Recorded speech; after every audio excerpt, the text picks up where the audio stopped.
Okie doke. Hey guys, welcome to a pro wrestling podcast with Matt and friends. I am here today joined by John Skyler. John, how you doing, man? I'm doing wonderful. How are you today?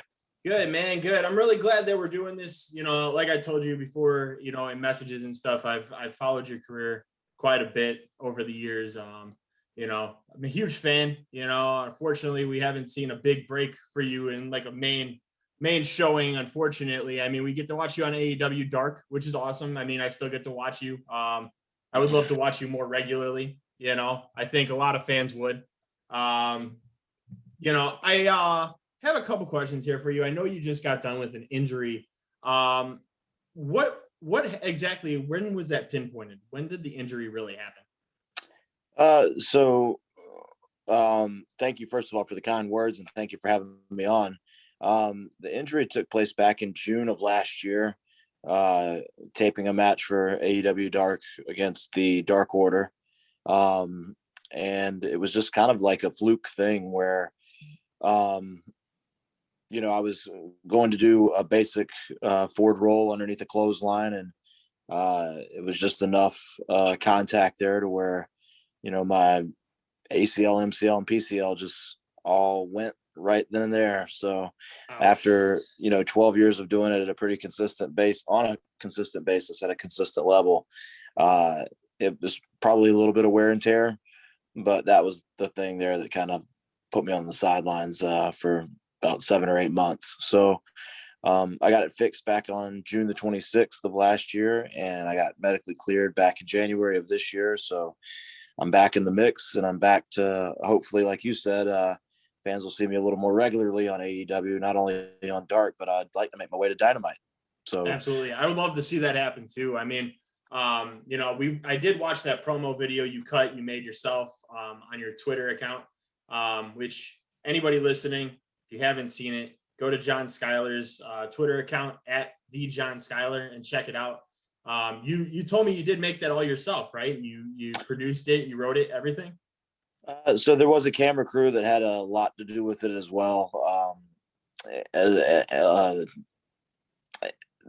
Three hardworking cameramen, Patrick, Brad, and another guy by the name of Quentin. They deserve the credit for shooting it because they were definitely just as a part of it as I was.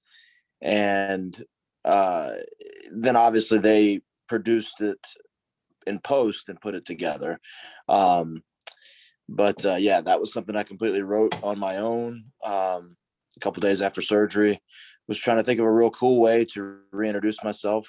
And once I started looking at the timetable of how long I was going to be injured, I was like, well, I'm going to be cleared at the beginning of the year. So what better way, to reintroduce myself than kind of piggyback off of a new year, a new person, a new Southern savior. It all just was good timing. And especially with the year that will be forever be known as the year of uncertainty in 2020. Yeah. I think it fit right in with my character to go ahead and promise that everything was going to be better in 2021. And that's kind of what it was. And it was kind of my vision. And I think it worked pretty well. Oh, absolutely. I mean, I loved it. I thought it was great. Well written. It spoke for itself. It shows a whole different side of you that I don't think a lot of fans have seen yet. So I'm really looking forward to that. I was kind of bummed out that we didn't get to see you much last week on AEW Dark against Brian Cage. I would have liked to see more offense on your side. Unfortunately, it didn't get to happen. But you get to go against the Dark Order this week on AEW Dark tomorrow night. Yeah, and if people were a little bit let down or disappointed last week, I encourage them to tune in this week because it's going to be a much different story this week when we take on the Dark Order. And I think there's a lot of meat on the bone here because the guy that I was in the ring with when I was injured was Evil Uno. And now this Tuesday on AEW Dark, or whenever this drops, it's the second go around. So absolutely, it's a huge confidence booster for me to be back in there, not only with the Dark Order, but just in the mix in general and back in the ring. And so for those that were a little bit let down for, last week, I just tell them to keep tuning in because my time's coming. I've worked hard enough to get to where I'm at now, and I'm not complacent. I'm not a guy that, rests on his laurels. I am going to keep working hard until I achieve more. And that's what I'm going to get, is I'm going to get more. Oh, absolutely. And I think that's great. I think that's what you deserve, honestly. I know when we were talking, you kind of told me a little bit of a touching Brodie story when you got injured, Brodie Lee story.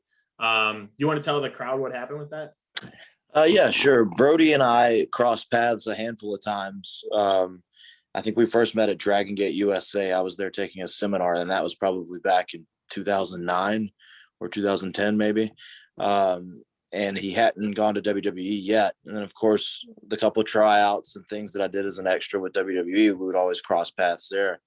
But it wasn't until, he popped up in AEW, the few months that he was there that's where we really kind of bonded and got the chance to get to know each other a little bit better, because it's such a team atmosphere at AEW. It's insane. It's unlike anywhere else I've ever worked. But right after I had my knee surgery, they were gracious enough, and I say people at AEW were gracious enough to continue to bring me to TV and allow me to do medical rehabilitation with their team, their team of doctors there and trainers who are the best.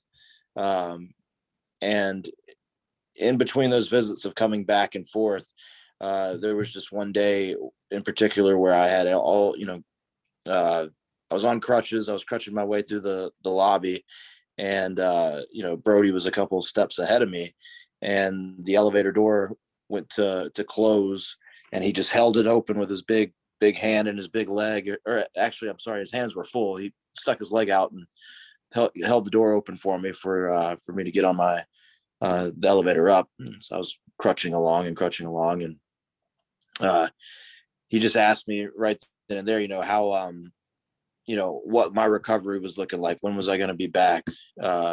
Asked me if I needed anything, or if I ever had any questions, I could always ask him, because he himself has gone through knee injuries. And I think he went through one recently when he was finishing up at WWE. So he was somebody that, he made it well known that I could talk to him about stuff like that anytime I wanted to. And, that's the last interaction I had with him. And, it just goes to show you like what kind of guy he really was, because in everyday life, or, other people see that as just a random act of kindness. But I think with him, the random acts of kindness weren't so random. That was just how Brodie was. He was kind to everybody. Now, did you guys backstage, did anybody know what was going on, like with what was going on with him, or was it kind of like a shock to most of you guys? There was things put out, we were told by those close to him a little bit about what was going on, and we were all asked to not say anything because the family wanted to keep it private. And even now talking about it, I feel like I'm speaking out of turn, even bringing it up and mentioning it. But there was a little bit of info kind of circulating amongst the locker room. Yeah. So, I mean, that must have been really heartbreaking for you. I know fans like myself, I mean, when news broke, I mean, it didn't start off with like major places. Like it was starting like little feeds and stuff, like rest in peace, John Uber and stuff like that. And I was like, no, this can't be true. Like this has to be like something that people are just bullshitting, because, we just seen him on TV, like, and he seemed like he was perfectly fine. And like that happening was just kind of like, it hit everybody, and really sad. And, we've seen a lot of touching stories with Brodie and how he was backstage, and guys all around WWE, AEW, Impact, talked very, very highly of him. And me personally, I would have loved the chance to meet him. Yeah, I think that goes to show you just what kind of guy he was, when you have every locker room in the world kind of come together and nobody has a bad thing to say about him across the entire industry of professional wrestling. That right there shows you what kind of guy he was, because, you look around and there's always hearsay about certain people and stuff, but, him and his untimely passing kind of brought everybody together as a wrestling community. And, again, not a bad word to be said. I think everybody that ever got to meet the guy, would tell you the same thing. He just had the warmest smile, the warmest smile, and just the kindest heart.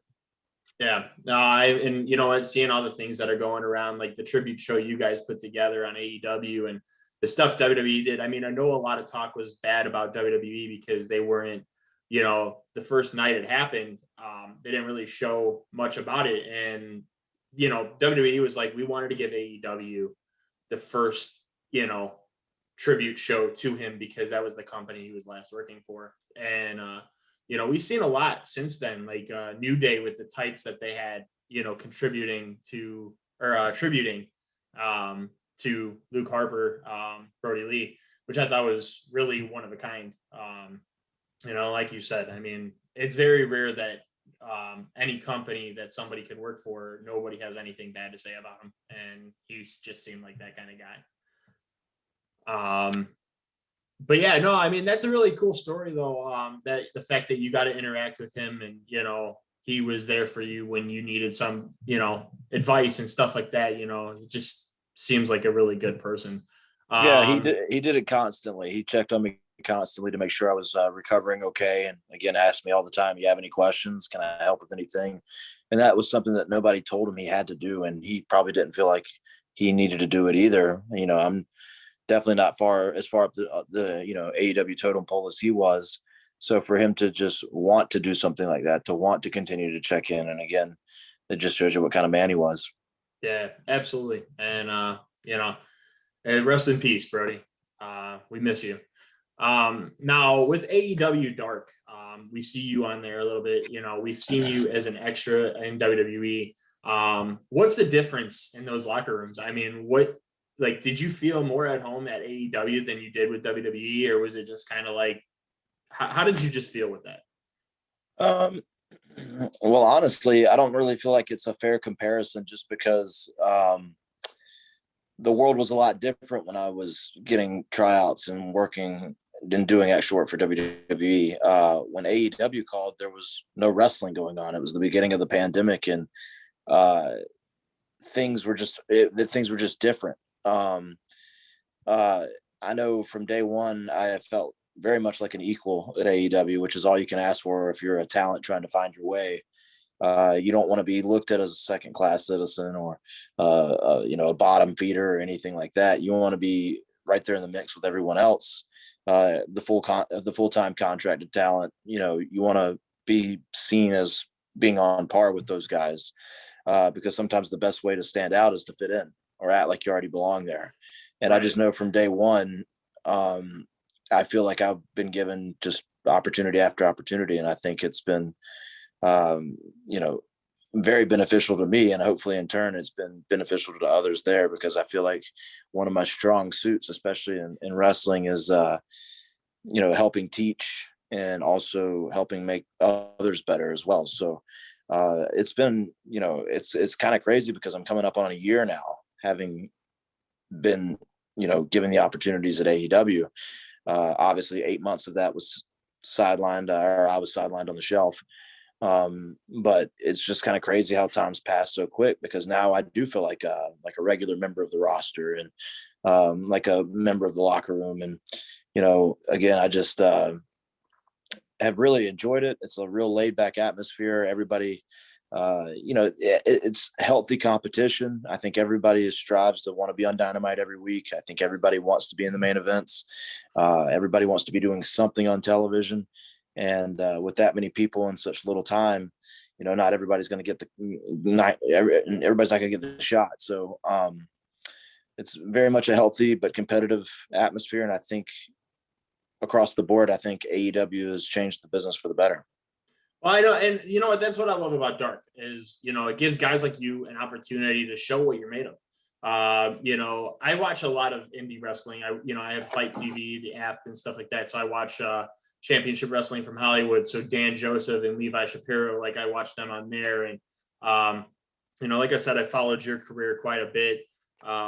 You know, so there's wrestling all over, and AEW Dark is giving these guys an opportunity, giving you an opportunity, because a lot of other places don't have that platform, and you guys get it. I think that's great. And it's not, how WWE will bring you guys in as like a jobber look. You guys get a bit of offense. You guys get to do more in that ring to show what you guys are made of. And truly, I mean, that's why I love watching AEW Dark, is it gives guys like you a chance to show what you're made of.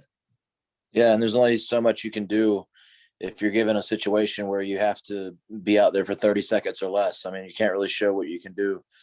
But at the same time, if you're given 2 minutes or 3 minutes and you make the most of it, and it's consistent again, and it's consistently good, then the next time you're going to get 5 minutes, and then hopefully you'll get 7 minutes, and then you'll get 10 minutes. That's just the way it works. It's not an overnight success story. And that's kind of what my career has been based off of, is I've had to work for every little thing that I've gotten. And it's going to continue to be that way for the foreseeable future. Absolutely. And you know what, here's the thing, I wasn't making any kind of, bad marks or anything when I was saying about last week with Brian Cage and stuff like that. But you know what, stuff like that, it gets to show not only you might not have gotten a bunch of offense, but it shows how well you can sell in the ring too. And that's a big part of wrestling, is how you sell things. You legitimately work that ring.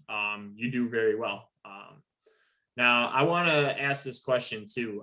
Do you prefer tag team wrestling or single wrestling? I think I'm better utilized as a singles performer. I've been a part of some really good tag teams, but I never really felt like I found my footing as a tag team wrestler. Plus, it's a little bit trickier with tag teams sometimes, because you're responsible for two people, yourself and your partner. Yeah. As to where in singles, even when it comes down to traveling and getting hotel rooms and being on time, there's only one person you have to worry about, and that's yourself. So, I just feel like I'm better utilized also in the ring. I think I do some of my best work as a singles performer. I like both, because if you can pull off a great tag team match, it can be so exciting. And even more exciting than a singles match. But I think my bread and butter is still being a singles guy. Well, yeah, because I know you were a team with Corey Hollis for a while. And I watched your guys' matches together, and I watched when you guys had your feud, going against each other, stuff like that. And the matches you guys put on together and the matches you guys had single, I mean, the chemistry between you two is fantastic. And you don't get that with a lot of people. But the chemistry you guys had together, I could watch you guys wrestle all day. Do you guys keep in contact still? I mean, know that your guys' lives are a little bit on different paths right now. But do you guys still keep in contact? So we haven't spoken as often as we used to.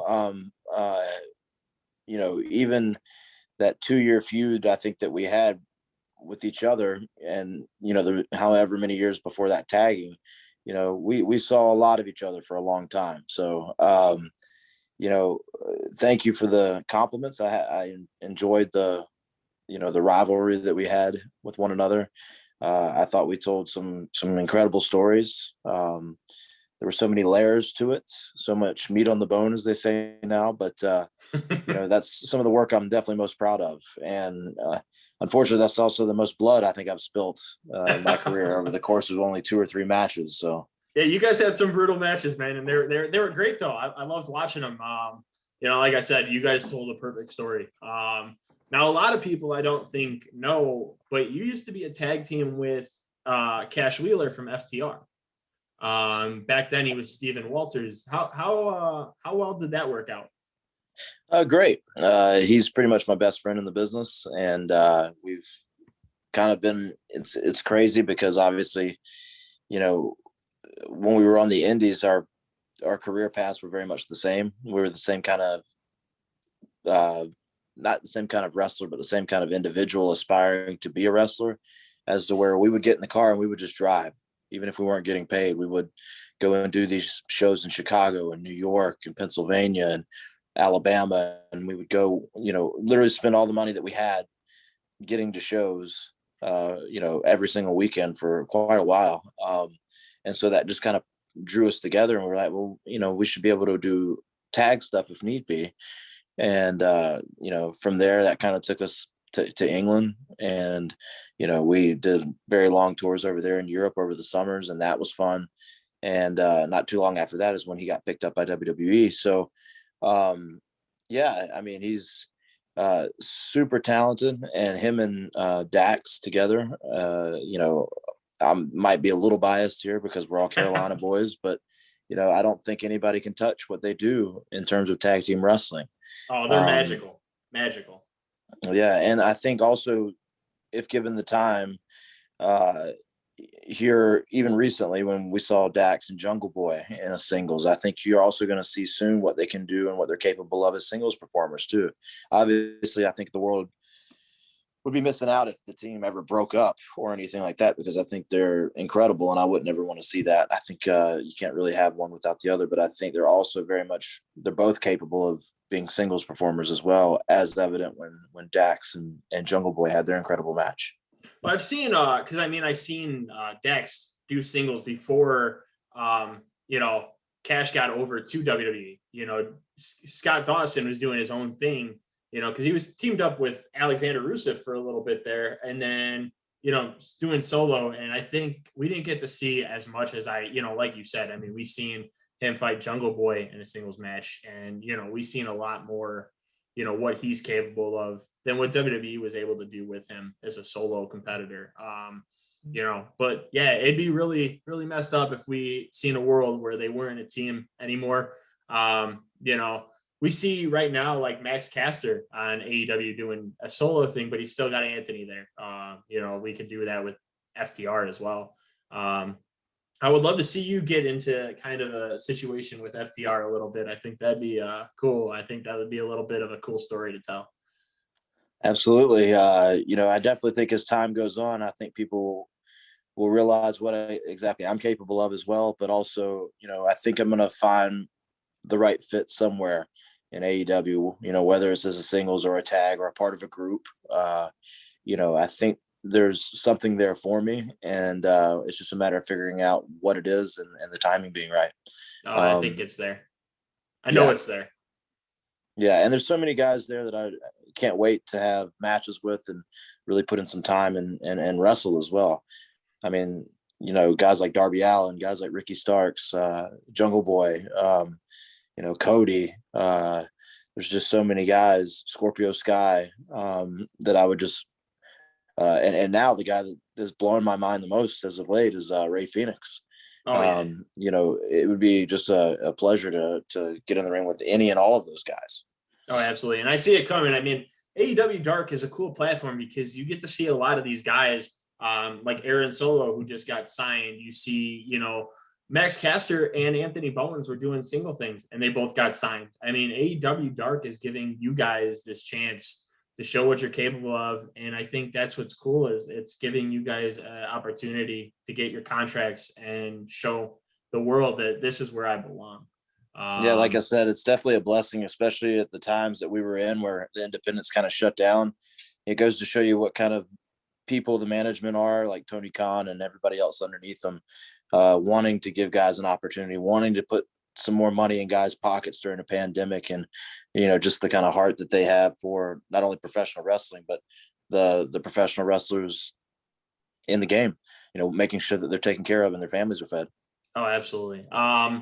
Now, what really I wanted to ask this, and actually in the start of the show, what got you into pro wrestling? Like, do you remember what started with you of pro wrestling? Yeah, I've just been a fan my whole life. Ever since I grew up in a little small town in South Carolina called Blythewood, and there wasn't really a whole lot to do. So I also had one older brother, and I always wanted to do the things that he wanted to do just by association. So he went through his wrestling phase, and I kind of got hooked on it. He grew out of it. I didn't. And then when Monday Night Raw kind of kicked off in '93, that's where I started really watching on a weekly basis and kind of took a liking to guys like Shawn Michaels and Bret Hart, and Mr. Perfect. And, as time went on, that WrestleMania 12 Iron Man match with Shawn and Bret and just the build up and the video packages for that. That was kind of the thing that really made my jaw just drop as a child. And, obviously the match is what it is. It's one of the greatest matches in WrestleMania history, but I think I remember the build up even more so than the match. And then, obviously the outcome with Sean winning was so cool, such a special moment. And I think I made up my mind that day that I kind of wanted to be a pro wrestler, and never grew out of it all the way through high school. Just, loved Eddie Guerrero, loved Chris Jericho. And then I started watching more old school stuff, became a huge fan of guys like Terry Funk, like Arn Anderson, Tully Blanchard. Then I studied the European style, especially when I was going over there and doing tours. Became a big fan of Fit Finlay and William Regal and Dave Taylor and Danny Collins, James Mason, all these guys from Europe. So it's been, I can't really pinpoint maybe one thing as being the reason that I got into wrestling as a kid. But I just love the sport in its totality, and I love the characters, and I love, the form of entertainment. I don't think there's anything quite like it. Oh, absolutely. Yeah. And then I finally had the chance to break in 2008 and got trained in Columbia, South Carolina by a guy by the name of Bob Keller. And from there, it only took me, because I think I grew up such a fan, it only took me 2-3 months of training and I was ready to hit the road. And it's been that way ever since. And thankfully, once I started hitting the road, I linked up with guys like the Rock and Roll Express and C.W. Anderson, Steve Carino, people like that took me under their wing and really became my mentors on the road. And now at AEW, I mean, I travel mostly with Jerry Lynn, and getting the chance to pick his brain on a weekly basis is a gift, because he's somebody that really brought in that cruiserweight style of wrestling. And I don't think he gets the credit that he definitely doesn't get the credit he deserves. I don't think he might not ever, but really for being one of the pioneers that ushered in the style of wrestling that's become so normal now, you have to give Jerry a lot of credit for that. And then, just Arn Anderson, getting the chance to pick his brain on a weekly basis is a dream come true for me, because I mean, he was the first wrestler I ever saw live at my first wrestling show. So it's all pretty surreal. Well, Jerry Lynn has always been fantastic. I've always loved his style. He began the X division in TNA. He was one of the pioneers of the X division. If you look back even further, him and Sean Waltman and Global and on the independents back then were doing things that blew people's mind in the early 90s, things that guys hadn't even, or people hadn't seen before. So yeah, Jerry definitely doesn't get the credit he deserves. And also, just like if you had a best supporting wrestler award, I think it would definitely go to Jerry Lynn, because if you look at his career, or ask the guys that wrestled him, Lance Storm had his best matches with Jerry Lynn. Rob Van Dam had his best matches with Jerry Lynn. Just incredible. Best matches, Jerry Lynn. AJ Styles starting out, best matches, Jerry Lynn. Absolutely. So, you got to look at things like that as well. Well, it's cool that AEW showcases him sometimes here and there. And it's something that he does deserve, like you said. I mean, he doesn't get enough credit. There's a lot of guys that don't get enough credit in the wrestling game that deserves more. Who was your favorite growing up? That's such a hard question to answer. I think it came in phases in terms of, I think obviously the guys that got me hooked right away were Hulk Hogan, Ultimate Warrior, Randy Savage, the Golden Age or the Golden Era. That's when my brother got me into it. Jake Roberts, Roddy Piper. But if I had to pick a favorite growing up, I'd probably say, Shawn Michaels definitely was somebody that, watching him win at WrestleMania 12 was like, I saw him live his dream. And then and somehow, like, I don't know, it's kind of a weird thing, because him living out his dream was almost like the beginning of mine, because I was like, man, if he can do it, I can do it. Absolutely. And so there was just something that kind of spoke to me in that particular moment. But again, Sean is up there. Mr. Perfect always will be up there. Brett, Steve Austin, Eddie Guerrero. There's just so many. Absolutely, man. And, it's funny because I tell people all the story all the time. Like, Shawn Michaels is always going to be my favorite for sure. There was something about Shawn that just gave the world a different kind of feel about wrestling. He had the total package. And I think Shawn was one of the first guys that had that total package, the in-ring style, the talking on the mic, the look, the charisma, all of it. And guys like him, guys like Rob Van Dam are guys that I idolized. And unfortunately, I didn't get to make that break. I tried out for pro wrestling, got a concussion my first day. And that same month, I had 2 prior concussions. I smacked my head on a TV pretty hard, and it was pretty bad. But, unfortunately, this is where I get to do my pro wrestling stuff, is getting to talk to you guys. And, it's such an honor to be able to do this. And, I'm looking forward to your match tomorrow night. I think that's going to be solid. You get a big chance to show what you're capable of again.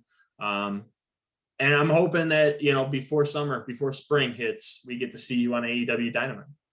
That'd be the dream. There's a lot of guys there now that, again, like I said, I can't wait to get the opportunity to wrestle and work with. And, I mentioned all those guys earlier. I forgot about guys like MJF, and even, obviously it'd be a dream to wrestle Chris Jericho. Because he's somebody I patterned myself after from day one when I first started in 2008. It seemed like he was the guy that I aspired to be like the most, because he was at the tip top of his game at the time. So hopefully something will happen soon. And hopefully, people see me on Dynamite and Dark every week. Well, you do deserve everything. The pay-per-views, everything. You do deserve it, John. You do, man. Yeah. But I really appreciate you coming on the show, John, taking some time out of your day to do this with me. Everybody go ahead and follow John on Twitter and Instagram at @TheJohnSkyler. John, I hope we can do this again. I hope next time we talk, you're actually signed by AEW. We can actually talk about some top matches against guys like Chris Jericho, stuff like that. I'm looking forward to see what your career brings next. I wish you the best in 2021, man. Thank you very much, man. Thank you for having me, and we'll definitely do it again soon. Absolutely. Thank you. Thank you.